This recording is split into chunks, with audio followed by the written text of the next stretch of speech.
In this video we're going to have a look at how to insert a chart or a graph into Microsoft Word.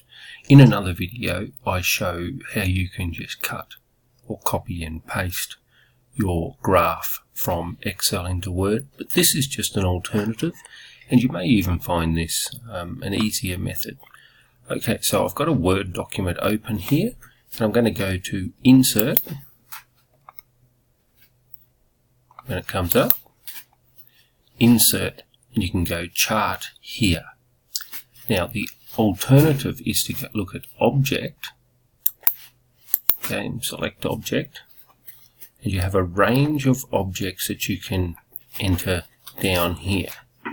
Okay, you know, there's our Excel information, so Microsoft Chart there. We can enter a worksheet there, so it's not a bad way of doing tables that do calculations for you. You can insert PowerPoints, various types there, and you can actually also insert another Word document there. So you've got quite a few options that you can insert into your Word document. Okay, but we're going to do a chart. So Insert, Chart.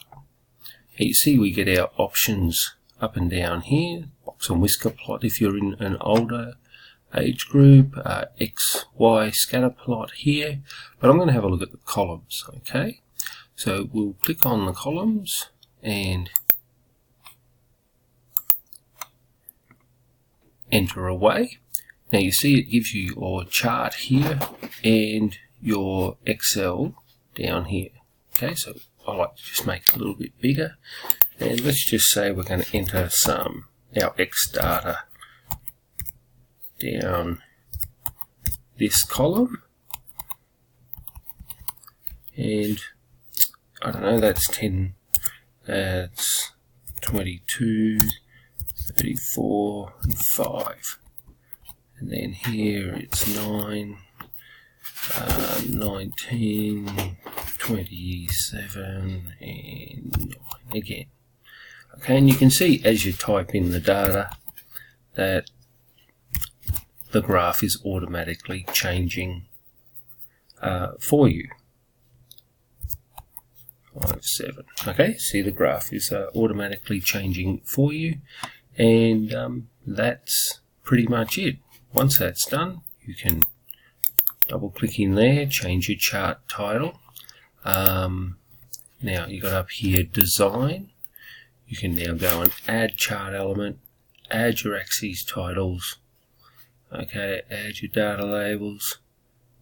There's even error bars there, okay, that you can add in particular if you're doing biology in grade 12.